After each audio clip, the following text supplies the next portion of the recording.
Have you ever felt that the deeper you think, the more isolated you become? That the more you understand, the less people seem to want to listen? It's not just in your head. History shows that society has always been wary of deep thinkers, not because they are wrong, but because they see what others avoid seeing. From Socrates to Galileo, from Tesla to Schopenhauer, brilliant minds have been mocked, silenced, or ignored, not because they lacked intelligence, but because they made people uncomfortable. Arthur Schopenhauer, one of the most brutally honest philosophers, believed intelligence itself was a curse, a gift that isolates those who see reality too clearly. But why does this happen? Why does society push away those who think differently?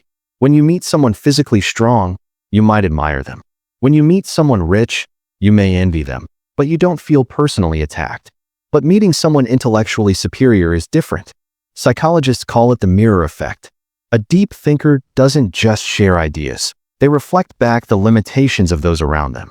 And people rarely forgive that.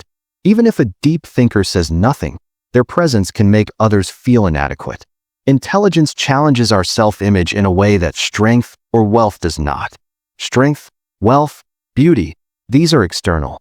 We can admire them without questioning who we are. But intelligence? That touches identity itself. Our thoughts, our beliefs, our understanding of the world. When those are challenged, it can feel like a direct attack on our very sense of self. Human nature values comfort over truth. Most people instinctively avoid ideas that disrupt their worldview.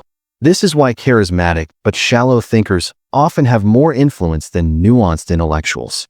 History is full of examples. Popular leaders, motivational speakers, and viral influencers who thrive by telling people what they want to hear, while those who encourage critical thinking often remain in the shadows. It's a paradox. The more someone seeks truth, the more they often drift away from the majority. Modern neuroscience shows that when people feel intellectually outmatched, the brain's amygdala, the fear center, lights up. Deep thinking doesn't just intimidate. It triggers the same fight or flight response as a physical threat. Why?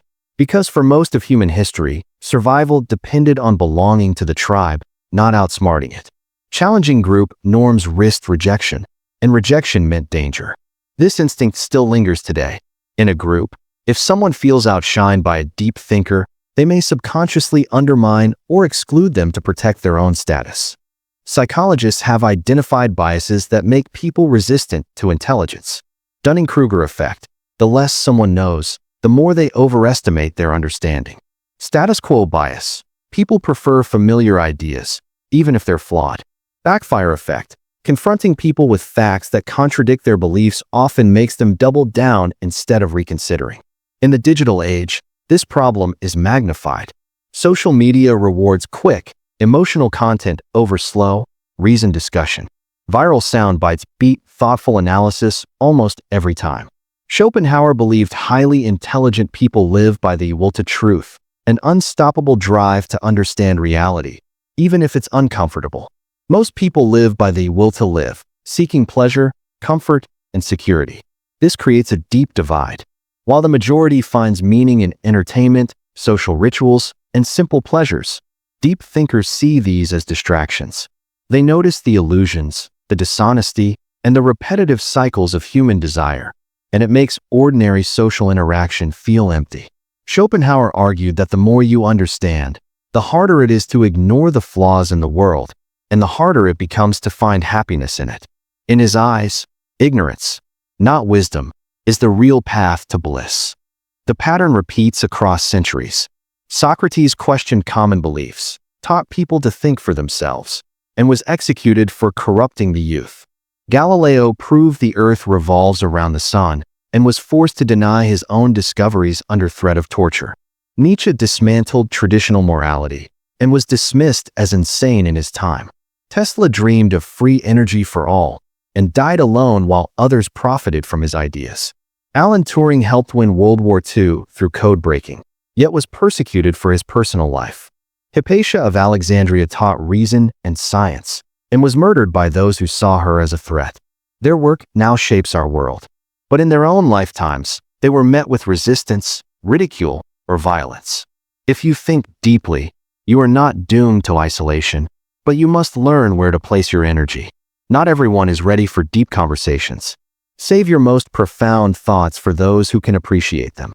Seek out like-minded people, whether through books, communities, or friendships with others who value depth. And learn to communicate complexity simply, without diluting the meaning. As Einstein said, if you can't explain it simply, you don't understand it well enough. Society doesn't fear intelligence itself. It fears what intelligence reveals. Deep thinkers aren't rejected because they are wrong, but because they are often right too soon. If you've ever felt like an outsider because of your thoughts, you are not broken. You're simply seeing the world as it is. And while society may resist deep thinkers, it is those very thinkers who push humanity forward. So keep thinking deeply. Keep questioning. The world may not thank you now, but history will.